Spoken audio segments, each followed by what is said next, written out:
like that one. Let's see. Clear. Let's clear backboards. Yep, clear backboards. Those were cool. They're all the way over there. Hey guys, we are live, and we have nobody in the chat right now, and that's okay. We'll wait till somebody gets here. If you're watching this on the rewind, just fast forward it, as they say. There we go. Somebody's popping in. Say hello. This is my pick of the week, number 5, and we are in the middle of what Western Washington refers to as snowpocalypse. And so it's a big joke, right? But the fact of the matter is, and I found this out when I moved out here, they don't have a lot of snowplows because it snows like once every other year, or like significant snow. So this city doesn't want to waste taxpayers' money on snowplows and sanders and salters and all that. So when they do get a significant amount of snow, and especially when they get a week where the weather is cold enough to freeze that snow and keep it frozen, then it lasts and the roads are icy for a while, and it becomes a pain in the butt. So my son's school and my wife's school, they were all on a half day today. I was on an early release day today. So, it's all sorts of crazy. What it comes down to in the end is that we all got out early, and we've got about 4 to 5 inches of snow, which I know some of you that you're like, that's nothing. I'm from New York City, Long Island before that. That's nothing. I can remember the one time that school was let out early when I was a kid. We had about 1.5 feet of snow on the ground. 4 to 5 inches is nothing, except the roads will be very difficult. People out here aren't experiencing, the joke is they suck at driving. The truth is they're not experienced at driving in the snow because they haven't been out here. So had a lot of time, and I read all my new comic book day comics by today. Usually I don't get to pick of the week whatever number by until Sunday, but this, by the way, is the 5th week in a row that I've done this show. I've kept my promise for the first 5 weeks of the new year. I'm excited. So I'm ready to go forward with it. Let's see what we have. Kids are outside playing snow. My wife has been chilling, and she is making me a yummy sandwich, so I'll probably be stuffing my face later while I'm talking to you. Got the rest of that 10-barrel brewing out of the office. This is a hoppy Pilsner. It's not too hoppy, so if you are looking for something that is light but has a little bit of that IPA kind of hoppiness without going overboard on the bitterness units, this is a good one to get. And not much else is going on here. Oh, the auction, man. All about comics auction. If you purchased on my auction, I sent all your comics out today. I put an email out to you with the tracking numbers, so you should be able to track that. Everything should arrive Monday. However, with this storm, who knows when it's going to arrive. So expect that stuff to come out Monday. If it doesn't come out Monday, then you'll probably get it Tuesday for sure. And let's see what else. I don't want to delve into this too much. I had one guy who didn't pay yet, and he had great excuses, right? He wrote me an email. Oh, this is happening. That's happening. Can I get sent? I don't mind working with people, but the fact of the matter is I want my money. If you end up not paying, you're not getting those comic books, and then I'm stuck with the comic books.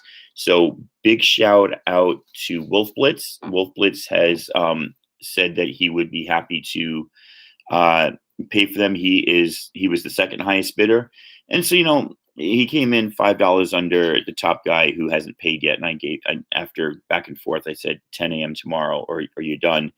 But the fact is, let's talk about the person who was third in line, right? The person who's third in line might have gone that $5 over Wolf Blitz, but somebody else did it, so they all folded.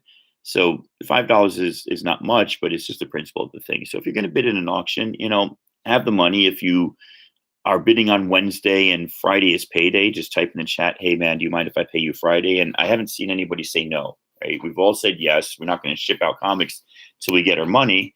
But we are all more than happy to go ahead and hold them. But don't play games. Don't play games. That's what I'm saying. So let's check the chat. Wow, the chat is popping. 4 comments.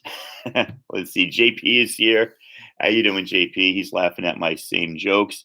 The glare, yeah. Let me I don't know. Let me go turn those lights off and see how it works out.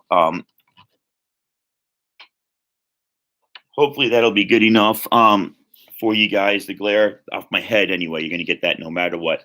Nerd versus Fat. I didn't check it out. Did you put a video out yet? I got to go back and I got a snow apocalypse weekend, so I got to go see check your video, see what I won. Thank you so much, dude. I'm excited. I've won a contest since like last year. Genome wants to know why I'm not giving away free books. Genome, you're reading my freaking mind. I'm giving away free books today. So what I'm going to do, this is a new feature. You can see all the glaring lights and flashy animation that I don't know how to do. What I'm going to do with my pick of the week is after I go through the comics and do my mini review of them, I'm going to let people decide what they think my pick of the week is, and whoever gets it right first is going to go ahead and just win a little something from me. A little something. I'll give you something. I'll give you something. So that's going to excite people and get like 3,000 followers in here. Yeah, well, All About Comics, I had that with our Friday night friends who still owe me a bunch of Witchblade trade paperbacks. Eddie, the comic guy, how are you doing? And there's Bub's Comics. All right. Got a bunch of people in here. So let's take a look at the books. And if you guys read any of these, just throw your comments in the chat. So it is Grand Central Station. The kids just came in from playing out in the snow for an hour. That's the alarm you hear buzzing. So not part of your scene. I don't know if that is a Fugazi reference or like everyone's talking about their hometown scene. If that's not a Fugazi reference, not part of your scene, then forget I mentioned that. Die Number 3 by Kieran Gillen and Stephanie Hans with Clayton Cowles on lettering. This continues the absolute awesomeness of this comic. If the first two were set up, the first one kind of setting up what happens to kids before they vanished, and the second one showing the world. The third one is now world building while telling these tales of sorrow. And Kieran Gillen says it's kind of like, I'm not messing with you, APMC. Kieran Gillen kind of says, I view this world as a 20-sided die with 20 separate realms. There's a lot of Tolkien shout outs in this. It's really cool. I got you, Scene. I got you. So yeah, this is really good. I mean, this is heartbreaking. So in this one world, I don't want to give too much away, but in this one world, there is kind of like a callback to trench warfare, the English in World War I, and but with some evil dudes that are totally screwing things up. And you've just got this awesome Hans art. You guys know how good Hans is. Like every panel looks like a cover that she's done, which is what I really like here. There's a battle with a dragon, which look at this dragon down here. Dragons are apparently really hard to kill, but the Grief Knight, and if you know the Grief Knight is gets his power by being sad, and so the woman who's supposed to make him sad has like this magic power to make people sad. But in this particular issue, she just tells the true story, and that makes him sad. She tells the story of these 4 guys who were dying in the trench. Look at this closing picture, man. So still killing it, and still what I love is the back matter. Getting an essay from Kieran Gillen here about his world building and what he feels about the idea of world building really is just pretty awesome. So totally dubbed Die Number 3. Anybody have the Jen Bartel cover to this? Let me know. I'll trade you something for it. I didn't get it. I didn't know it was coming out, and it looks good. French kissing to the French is just plain kissing. I think so. They might have another word for it altogether. Let's move on to Bendis. So I was bummed. I was going to miss Bendis signing tomorrow because of the roads getting down to Vancouver, Washington. But he's postponed it to the 23rd, so I can take my kids because I bought 2 extra copies of Young Justice #1 just so they'd have one each, so they weren't going to fight over it or anything. So this was a continuation of #1. And #1, if you saw me, like I think pick of the week #1, I reviewed issue #1. It's pretty cool. And art is still pretty cool. It actually goes to Gem World, And the fact that they're taking Gem from Amethyst and like making her a real character is pretty crazy. Some really nice full page spreads here. But in general, I was a little lost with this comic. I don't know too much about it. There's a back and forth between Ginny Hex and Wonder Girl, I think is her name. Royale with cheese. Pulp Fiction shout out. We got like 4 inches so far. This whole area is what they call the Puget Sound area, anywhere from 2 to 12, depending on where you are. Most places are in that like 3 to 7 inch thing. Then we got another storm hitting Sunday night, and that's going to be the whopper because this stuff ain't freezing.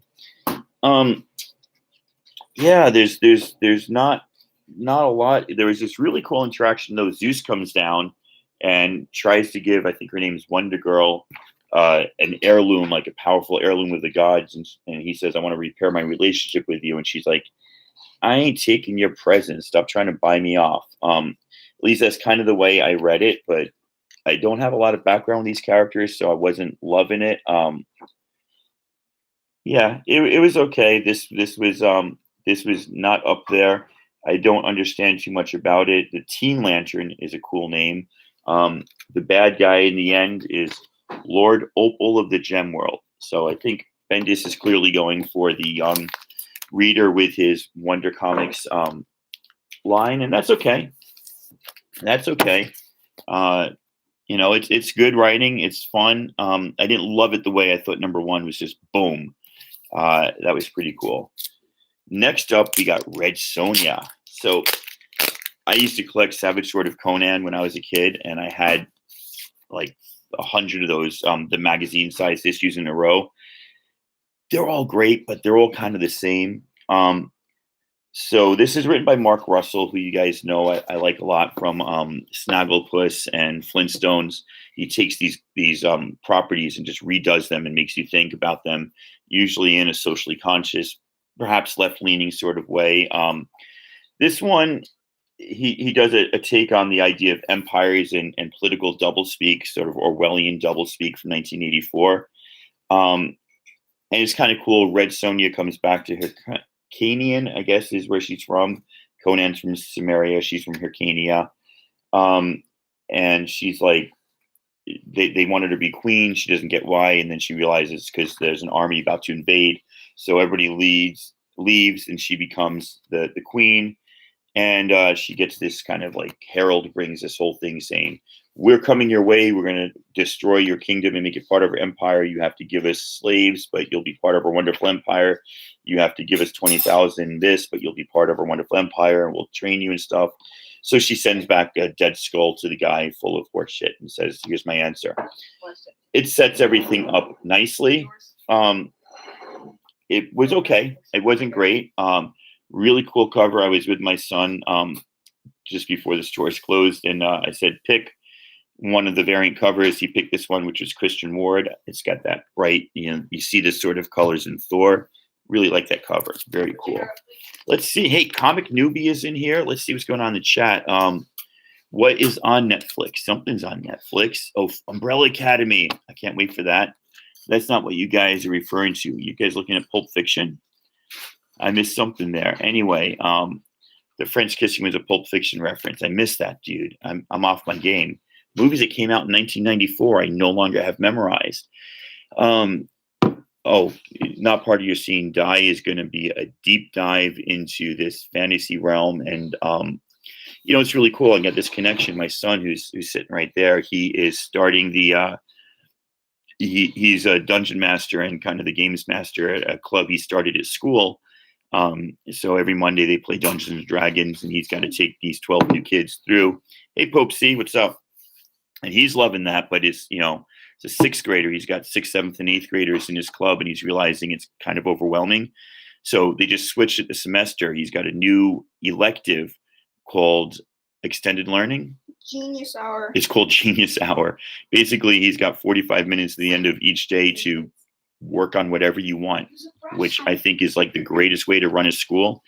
He gets to work on whatever he wants, so he gets to spend time in school, working on dungeons. And if that's not good schooling and a good way to arrange the schedule, I don't know what is. Batman, the episodes or the events in this issue take place before issue 61 to 63. I was wondering why Tom King was going up to 105 issues and not 100 issues, which would seem like a century mark is cool. Apparently, it's because there's 4 issues in the middle here that Josh Williamson is writing. It's a separate story. It's connected to Heroes in Crisis.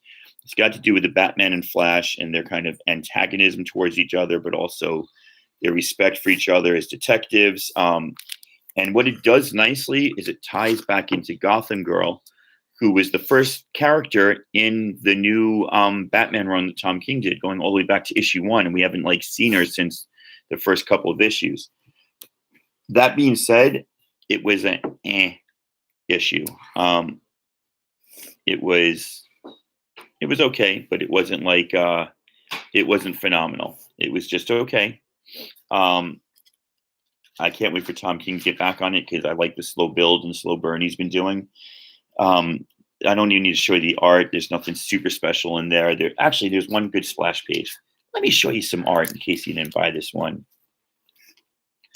And JP's got his package going out.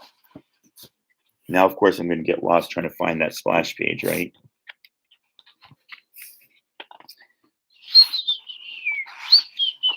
Am I the only one that's up for can't wait for Wonder Twins?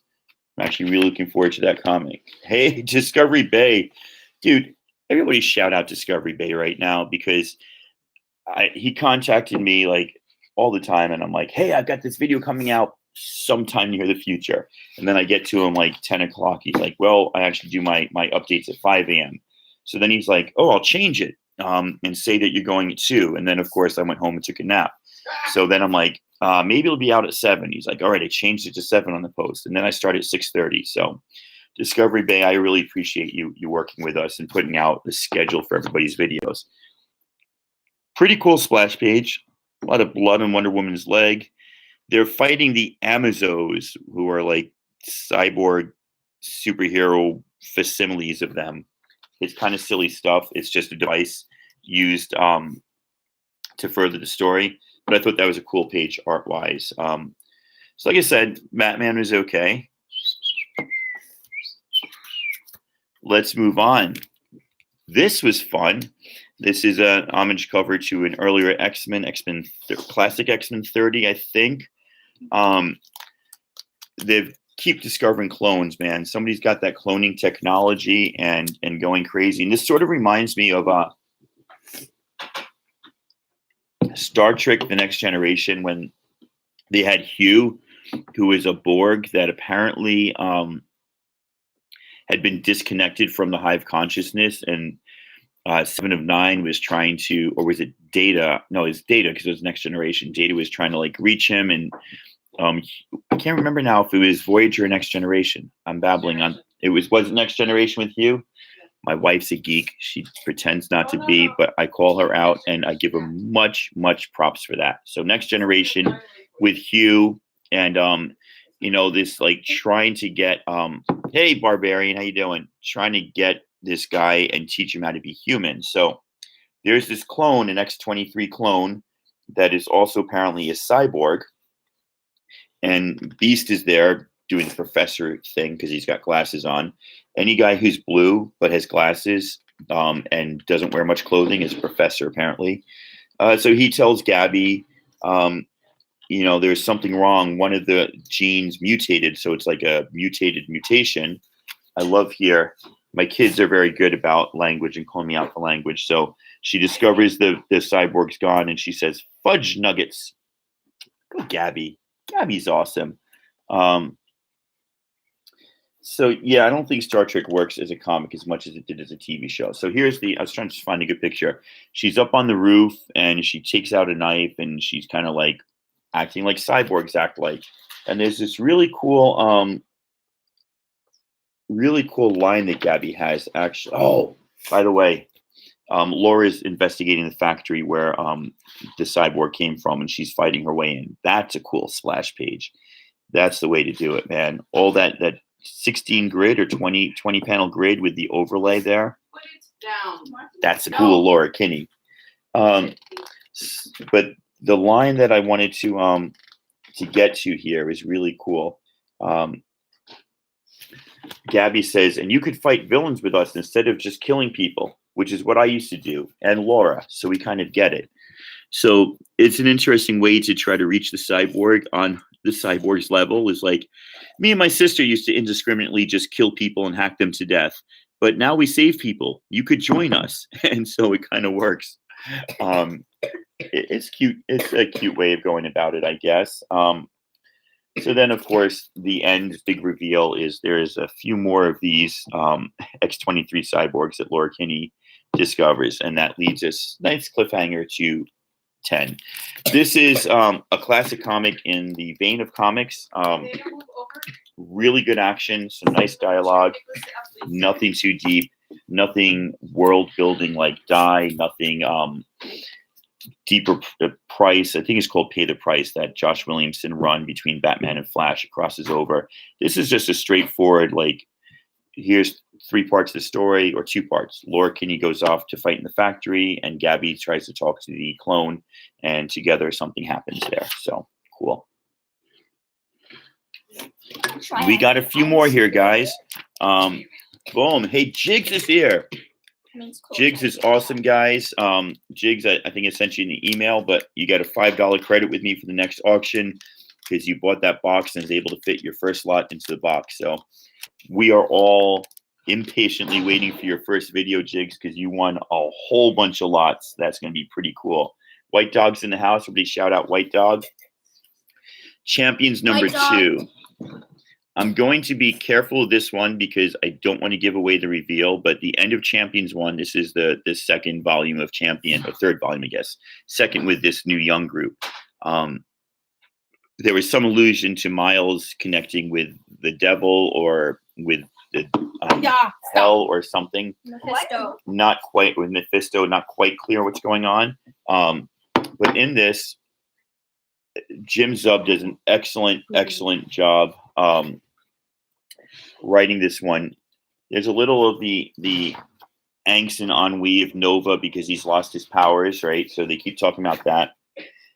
Everything in here seems like a typically written comic, seems like a typically written champion story, right?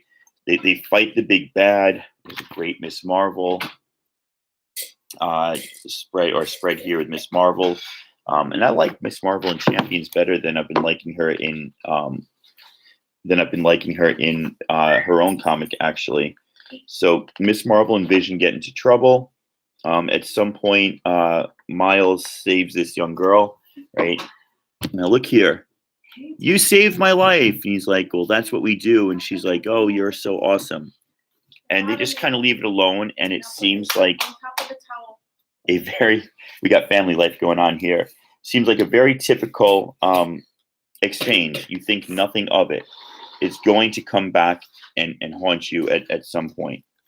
And I can't give away too much of this, but they do this great stuff. These flashback scenes where Miss Marvel and Miles first met each other when they were going to be Avengers.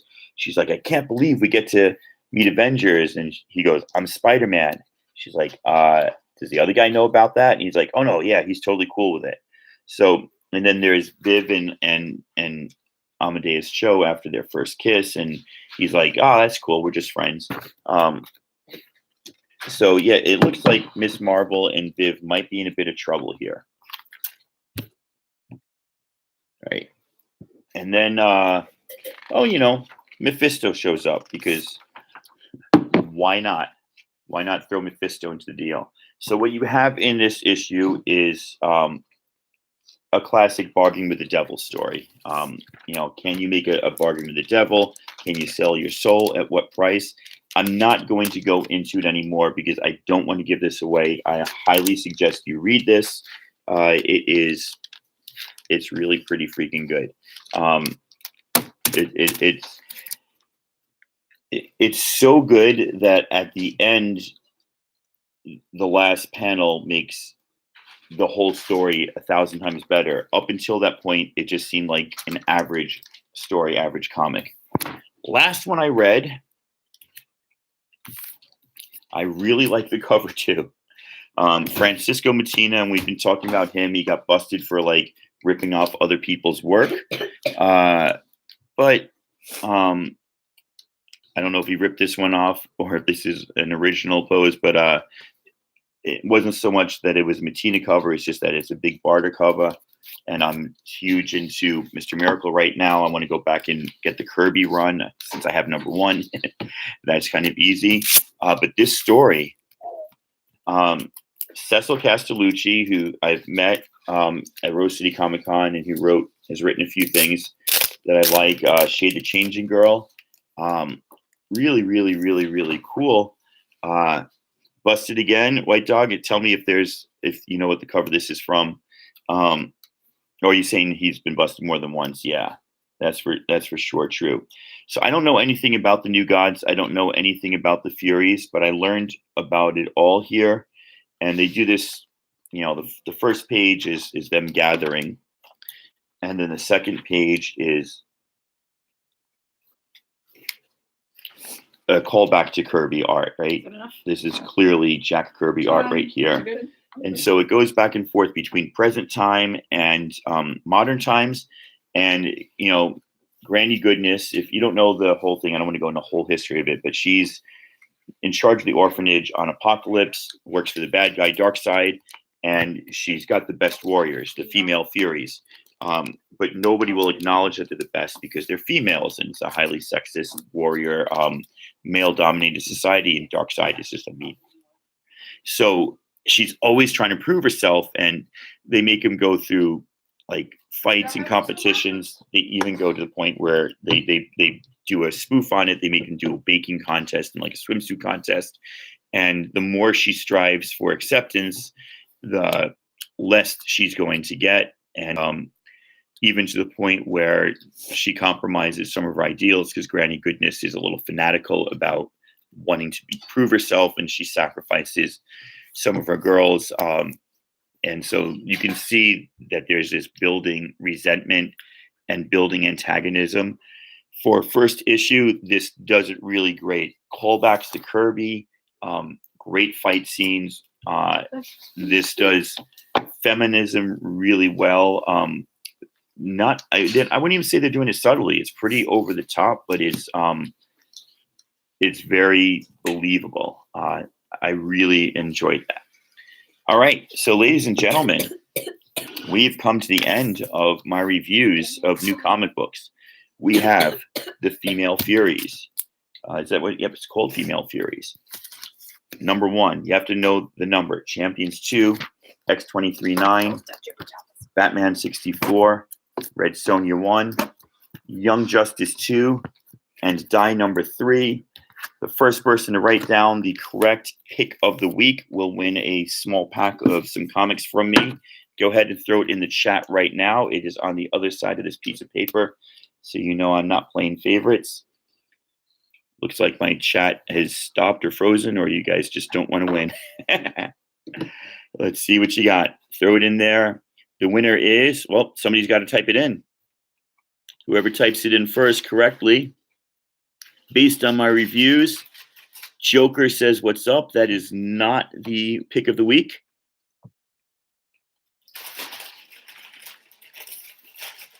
Die 3 is not. Daddy, you're bending it so I can try to see the reflection. I know you can see. So it is not Die 3. That would probably be second. X-23 would probably be my third. It is not Cabazone. Don't know what that is. Sorry, Barbarian. You just got to tell me which one of the comics I just reviewed you think is my pick of the week. First person to get it right is going to win. I feel like I must have just explained this horribly because 3 people are asking questions. First person to put in the chat what they think my pick of the week is. It is not Die number 3. It is definitely not the Batman. It is Female Furies is so close, but it's not the Female Furies.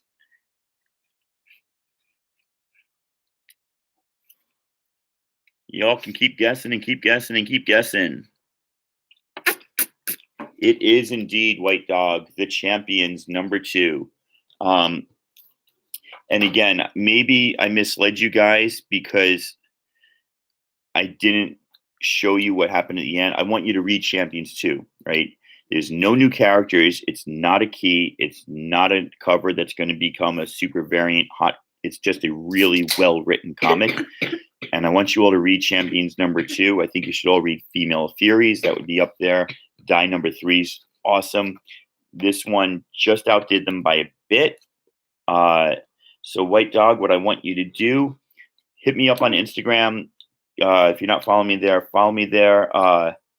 And it is a brand new day. And just PM me your info, and I'll send a little package out to you. Nothing amazing. I'm not reading Immortal Hulk, Joker. I hear it's great, but if I was to start back at #1 with every series that I missed the beginning of, and people said that it was great, then I would be just broke and going back and buying so many series. So I understand Immortal Hulk is great. I'm just going to have to say there's some series I can't get. I know I've got to read it, but there's so much I got to read, right? I just cleaned the comic book room.